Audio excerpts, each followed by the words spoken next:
You know that feeling when everything finally falls into place? That's exactly how I felt standing in my brand new apartment. After 7 long years of relentless work and sacrifice, I could finally say I own my own home. My name is Rachel, I'm 30 years old, and this is my story. I remember the day I got promoted 3 years ago like it was yesterday. My boss called me into his office, and I was sure I was about to get reprimanded. Instead, he slid a contract across the desk, one with a significantly higher salary. That day, I made a decision. No extravagant spending, no impulsive purchases. Every single dollar went straight into my savings account. But if I'm being honest, it wasn't just my strict budgeting that made this possible. A year and a half ago, my grandmother passed away. She was my mother's mother, and she left me $175,000 in her will. That money, combined with my savings, meant I could finally stop dreaming and start searching for a place to call my own. When I found this cozy 2-bedroom apartment in a quiet neighborhood, I knew it was perfect. Not too big, not too small, just right. The best part? No mortgage. When I told the realtor I wanted to pay in full, she blinked in shock before asking if I was sure. The look on her face when I signed the papers? Absolutely priceless. The moment I got the keys, I took at least 100 photos and posted them on social media. My friends flooded the comments with excitement. Congratulations, Rachel. You did it. When's the housewarming party? It felt incredible to have so many people genuinely happy for me. Then my phone rang. The name on the screen made my stomach clench. Dad. Rachel, he said, his voice as cold as ever. I need you to come over for lunch next Saturday. That call brought back everything I'd spent years trying to forget. See, my mom passed away when I was 10 cancer. It tore my world apart. But my dad? He didn't stay single for long. Within a year, he married Lisa, and a year after that, they had my half-brother, Ethan. Lisa never liked me, not even before she had her own child, but after Ethan was born, things got so much worse. Suddenly, there were all these new rules. Funny enough, they only ever applied to me. Rachel, you need to be quieter. Rachel, you can't have friends over. Rachel, stop taking up so much space. Meanwhile, Ethan got everything. New clothes? He had them before he even needed them. Latest toys? He had a whole collection. Family vacations? They planned those around his school breaks while I was left behind with neighbors. It was like I had become invisible. Thank God for Grandma Eleanor. I don't know how I would have survived those years without her. As things got worse at home, I spent more and more time at her house. She lived just a short walk away, and her door was always open. My cousins Ben, Sophie, and little Charlie were often there, too. Unlike Ethan, they actually treated me like family. We played board games, watched movies, and spent hours just being kids in Grandma's garden. Back at my father's house, though, things only got worse. Ethan had turned into a nightmare. He'd hide my belongings, spill drinks on my homework, and even spread rumors about me at school. But somehow, I was always the one blamed. Rachel, why are you upsetting your brother? Lisa would snap. Rachel, stop making things difficult, Dad would echo, never once listening to my side of the story. The day I got my college acceptance letter was the happiest day of my life, not just because of the school itself, though earning a partial scholarship was amazing, but because it meant I could finally leave. The university was 2 states away, and Grandma Eleanor helped me cover what my scholarship didn't. Fast forward to now, standing in my own apartment, finally free from the ghosts of my childhood. Or so I thought. When I showed up for that family lunch, I should have known something was off. Lisa greeted me with a fake smile, Dad was unusually quiet, and Ethan looked smug. Halfway through the meal, Dad cleared his throat and said, Rachel, your brother needs an apartment. We were thinking you could let him move into yours. I nearly choked on my drink. Excuse me? Well, you can always buy another place later, Lisa added nonchalantly. Ethan really needs it right now. I let out a sharp laugh. You expect me to just hand over my home? The one I worked for? Dad's expression hardened. It's just an apartment, Rachel. Your brother deserves it more. I reached into my bag and pulled out the deed with my name on it. Actually, no, he doesn't. And legally, this place belongs to me. So, the answer is no. Lisa gasped like I had personally insulted her. Ethan muttered something under his breath. Dad? He just stared at me, his face a mixture of anger and disbelief. I stood up, grabbed my coat, and looked them all in the eye. I spent my whole life being treated like an afterthought. Not anymore. Enjoy your lunch. And with that, I walked out, leaving them speechless. Later that night, I raised a glass of wine in my new living room, toasting to the best decision I had ever made, choosing myself. College was like breathing fresh air after being trapped in a cage for years. Finally, I had space to be myself, to focus on my studies, and to move past the weight of my father's family. I called Grandma Eleanor at least twice a week, updating her on everything from exams to the little cafe I found near campus. Meanwhile, Dad barely called at all. When he did, our conversations were short and superficial. He was too busy with his real family. After graduation, I had to return to my home state. A top law firm, Benson and Clark, offered me a position, and it was too good to pass up. I assumed I could stay at my father's house for a few months while I found my own place. But when I called to discuss it, Lisa shut that down immediately. "Oh, we gave your room to Ethan," she said, her voice dripping with fake sympathy. "He needed the extra space for his things, you understand, don't you?" Dad didn't say a word to defend me, not a single word. Thankfully, Grandma Eleanor welcomed me with open arms. I stayed with her while I started my new job, and after a few months, I had saved enough to rent my first apartment. It was small, but it was mine. I had never felt so free. Then, a year ago, Grandma Eleanor passed away. It was sudden, a stroke in her sleep. Her passing left a hole in my heart, but she had prepared for everything. In her will, she left her house to my cousins, which made sense since they had always lived nearby and helped take care of her. To me, she left $150,000. For my granddaughter, who reminds me so much of her mother, she wrote in her final note. That money changed everything.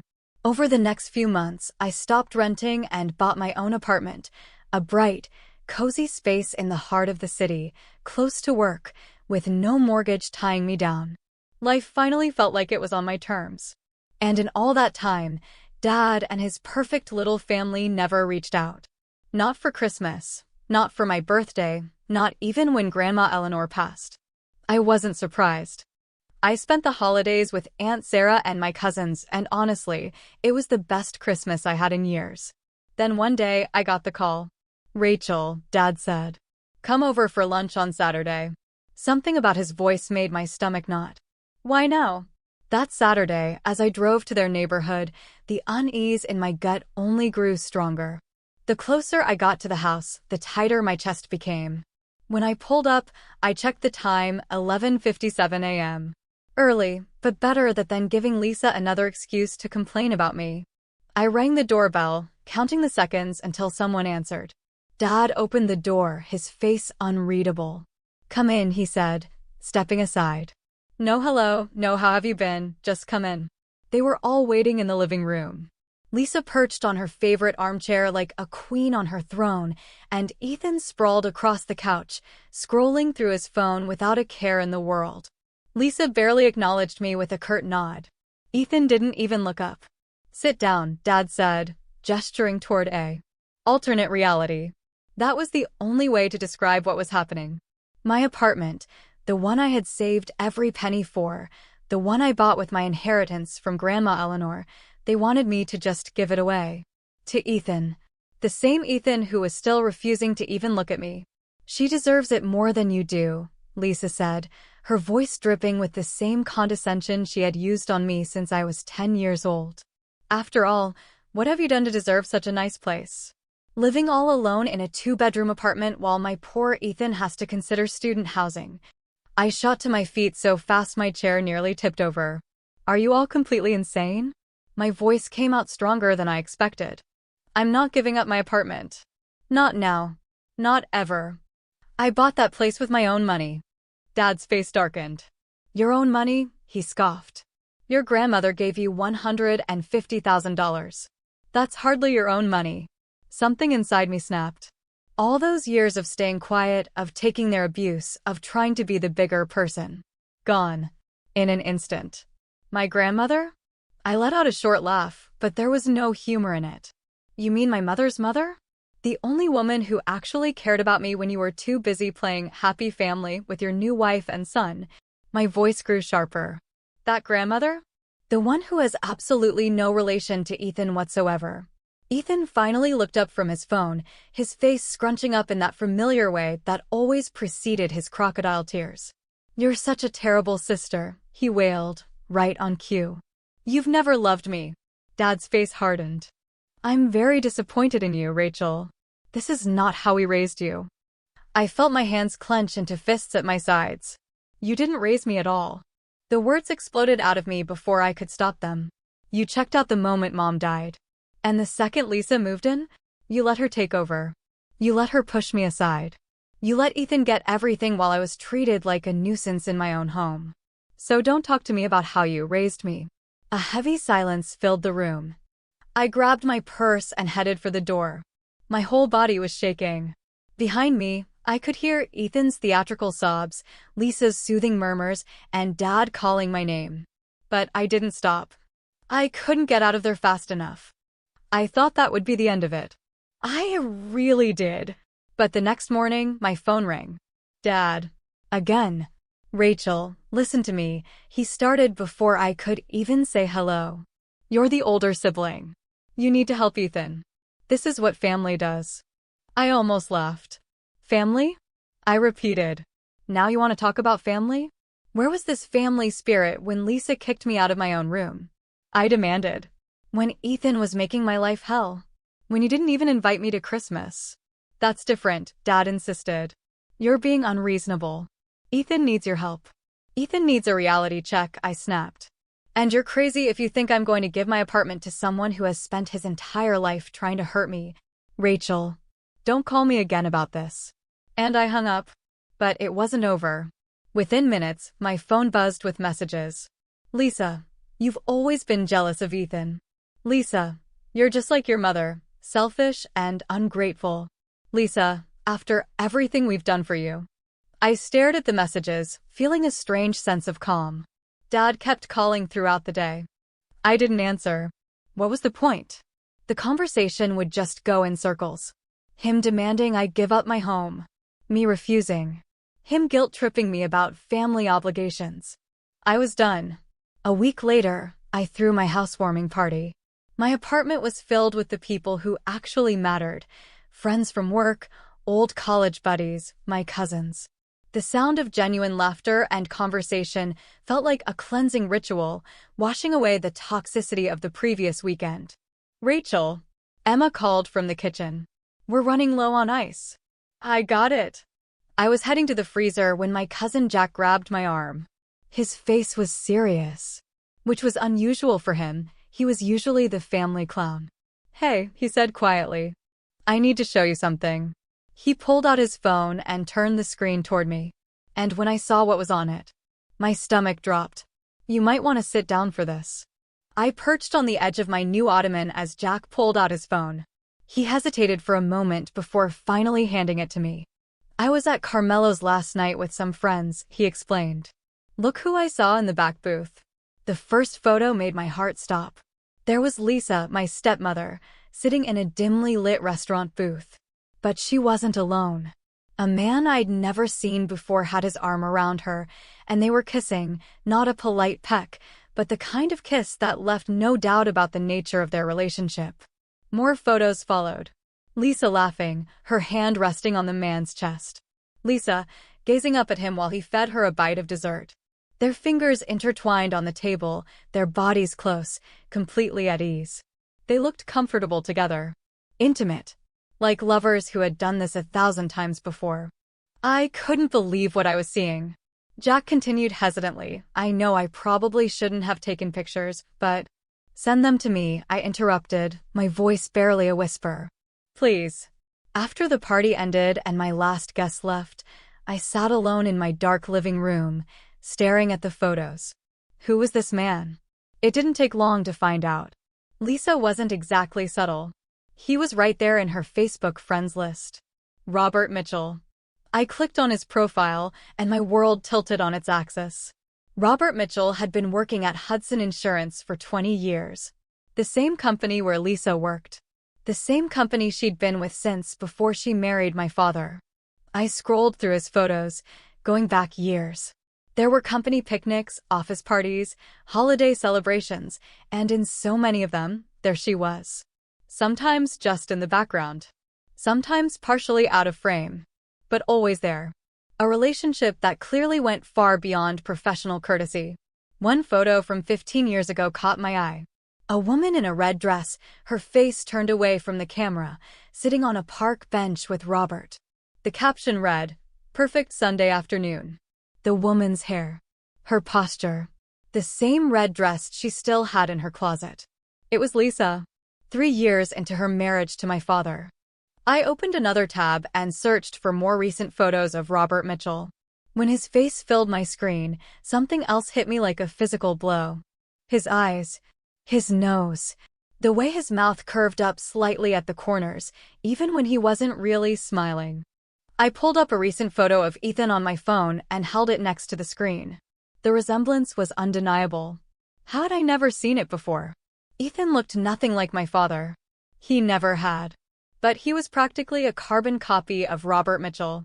For 2 days, I walked around in a daze, carrying the weight of what I had discovered. Every time I looked at the photos, I felt sick to my stomach. 20 years of deception. And my father, completely blind to it all. When his number flashed on my phone screen again, I almost didn't answer. But something made me pick up. "Rachel," he said, his voice stern. The authoritative tone he always used when he thought he was being a father. "We need to have a serious conversation. Come to the house. Now." I considered telling him everything right then. Blurring out the truth about his wife's 2-decade affair. About Ethan's real father. But something told me to wait. "I'll be there in 20 minutes, I said instead. They were waiting in the living room. Just Dad and Lisa this time. "Sit down, Rachel," Dad commanded. I complied, playing the dutiful daughter one last time. He didn't waste time with pleasantries. "Your behavior has been disappointing," he began, pacing in front of the fireplace. "This selfishness, this refusal to help your brother, it stops now." I watched Lisa nodding along, and my stomach turned. The audacity of this woman. Demanding that I give up my apartment. All while hiding a 20-year lie under my father's nose. To her illegitimate daughter? I barely registered the words before my father spoke again, his voice cold and unwavering. "I've made a decision," he announced. "Either you sign over your apartment to Ethan, or I'm writing you out of my will completely. No inheritance. No family money. Nothing." Lisa's face lit up with triumph. They really thought they had me cornered. I forced my expression into one of shock and distress, letting my shoulders slump as if I had just been defeated. I need to think about this," I whispered, my voice trembling. Lisa's smile widened. "Good girl," Dad said, his tone softening slightly. "Take some time to think about what really matters." Could I use the bathroom first?" I asked, making my voice small and shaky. Dad waved his hand dismissively. "Go ahead." I hurried upstairs, but instead of going to the bathroom, I slipped into Ethan's room. My old room. Everything was blue and perfect, just like Ethan's entire life had been. His hairbrush sat on the vanity, full of long dark strands that matched Robert Mitchell's exactly. My hands shook slightly as I pulled a small plastic bag from my pocket and carefully collected several strands. Next, I crept into Dad's bedroom. His comb was right where it always was on his dresser, next to his wedding photo. The irony wasn't lost on me as I collected his hair into a second bag. That night, I researched DNA testing facilities, the kind that did paternity tests, the kind that would hold up in court if needed. It wasn't cheap, nearly $2,000 for rush processing, but it would be worth every penny. The next morning, I walked into the facility with my 2 carefully labeled bags. The technician explained the process, had me fill out forms, and assured me I'd have results in a few weeks. The DNA test results arrived in a plain white envelope. My hands trembled as I opened it, though I already knew what it would say. The clinical language was unmistakable. The alleged father is excluded as the biological father of the tested child. The probability of paternity is 0%. 0. As if on cue, my phone rang. Lisa's name flashed on the screen. "We're tired of waiting," she snapped, not even bothering with a greeting. "Your father, and I need your decision about the apartment within the next few days. Otherwise, you can kiss your inheritance goodbye." I kept my voice steady. Calm. "Actually, I've been thinking about everything," I said. "I'll come over for dinner this Saturday. We can discuss it then." Saturday evening, I drove to their house. The DNA test results were tucked safely in my purse. This time, the knot in my stomach wasn't from anxiety. It was anticipation. They were all waiting in the living room, looking like cats who'd cornered a mouse. Lisa was glowing with triumph. Ethan sprawled across the couch, examining his manicure with a smirk. Dad stood by the fireplace, trying to look stern, but barely containing his satisfaction. Finally, Ethan drawled. "Took you long enough to make the right decision." Dad stepped forward, placing a hand on my shoulder. "I'm glad you've changed your mind, Rachel. This is what family is all about, helping each other." I shrugged off his hand. "I haven't changed my mind," I said flatly. "I'm not giving up my apartment. Not now, not ever." Dad's face turned red. "That's it. You're out of the will.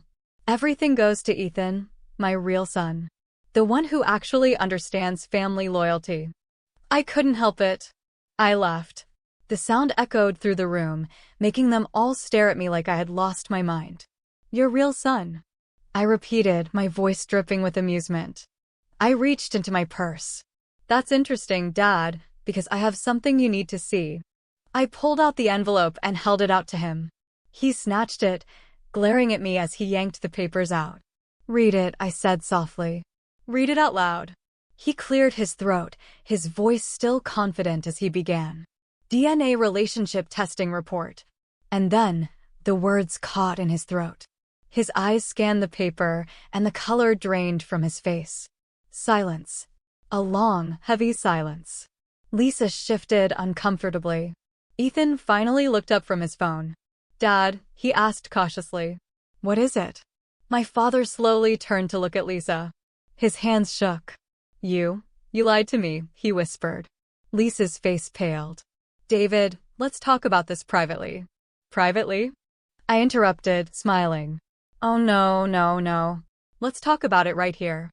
In front of your real son." Lisa stammered, her hands wringing together. Ethan still looked confused. I turned to him and smiled. "Hey, Ethan," I said sweetly. "You might want to take a seat for this." And then, I walked out, leaving their world shattered behind me. His face started to change. The color drained from his cheeks as he reached the crucial line. The paper shook in his hands. Lisa made a sound like she'd been punched in the gut. This is a lie," she screamed, her face contorted with panic. "She forged these documents. She's trying to turn you against me, against us." I stayed calm. "I have more proof," I said quietly, pulling out my phone. While Lisa continued to shriek about forgery, my fingers shook slightly as I pulled up the photos Jack had taken. "Look." The room fell silent as I held up the screen. There she was, Lisa, locked in an intimate embrace with Robert Mitchell. The timestamp showed it was from just last week. Lisa crumpled onto the couch, her mask of superiority finally cracking. "David, please, I can explain." "Explain?" Dad roared, making us all jump. "Explain what? How long?" She swallowed hard, eyes darting around the room as if looking for an escape. 20 years, she whispered, tears streaming down her face. He's my colleague at Hudson Insurance. And Ethan. Ethan is his son." The silence that followed was deafening. I watched as my father's world collapsed in real time. 20 years of lies crashing down around him. Without another word, I picked up my purse and walked out, leaving them to their reckoning. The next week passed in a blur. I went to work, came home, tried to process everything that had happened. I heard through the grapevine that Lisa and Ethan had moved out, that Dad had hired the city's best divorce lawyer, that the scandal had spread through their social circle like wildfire. Then, One evening, my phone rang. Dad's number. I almost didn't answer. But something in me, maybe curiosity, maybe hope, made me pick up. Can we meet? His voice sounded rough. Tired. Coffee at Carmichael's Cafe? I found him at a corner table, staring into a cold cup of coffee. He looked like he'd aged 10 years in a week. Unshaven. Shoulders slumped. Wedding ring conspicuously absent. I filed for divorce, he said without preamble. I sat down across from him. Lisa and Ethan are gone. I told them to get out of my house. I've stopped Ethan's college payments too. He let out a humorless laugh. Why should I pay for another man's child? I sat silently, stirring my latte, waiting. His voice cracked. Rachel, he swallowed hard. I've been a terrible father to you. Yes, I agreed calmly. You have. He sighed, running a hand through his graying hair. All these years, I favored Ethan over you. I let Lisa treat you like an outsider in your own home. I didn't protect you. Didn't support you. I failed you in every possible way. You did. I met his gaze, steady. And you never would have realized it if you hadn't found out about Ethan. If he had been your biological son, you would have kept treating me like I was second best. You would have taken my apartment from me and given it to him without a second thought. He flinched at my words, but didn't deny them. Please. His voice was barely a whisper as he reached across the table. I pulled my hands back before he could touch them. Please give me a chance to make it right. Let me try to be the father you deserved all along. That was 3 months ago. We meet sometimes now. Coffee. Lunch. Careful conversations about safe topics. He tries to make up for lost time, telling me stories about Mom that he'd never shared before, asking about my work, my friends, my life. But full forgiveness? I'm not there yet. Maybe I never will be. 20 years of rejection and neglect left scars that won't heal overnight. If they ever heal at all. As for Lisa and Ethan, I hear things, occasionally, through the gossip mill. They moved in with Robert Mitchell, I think. Started living the life they'd been secretly planning all along. But honestly, I don't really care. They're part of a chapter in my life that's closed now. And for the first time in years, I feel free. If you've made it this far, I want to hear from you. What would you have done in my situation? Would you have walked away just like I did, or would you have confronted them even sooner? Tell me in the comments, your thoughts, your own experiences, your advice. For years, I let myself believe that family meant sacrifice, even when that sacrifice left me with nothing. I believed that if I just worked hard enough, if I proved myself, if I was good enough, they would finally see me, finally love me the way I deserved. But the truth is, some people will never see your worth, especially when they've spent years benefiting from your silence. So here's what I want you to take from my story. You don't have to prove your worth to people who refuse to see it. You don't owe your loyalty to those who would throw you away the second it benefits them. Family isn't just blood, it's the people who stand by you, who support you, who celebrate your wins instead of trying to take them from you. I know a lot of you have dealt with toxic family members, betrayal, and feeling like you were always the one left behind. How did you overcome it? What advice would you give to someone going through the same thing right now? Drop it in the comments, because someone out there needs to hear it. And if you've ever been made to feel like you weren't enough, let me tell you something. You are. You always were. And the moment you stop waiting for their validation is the moment you take your power back.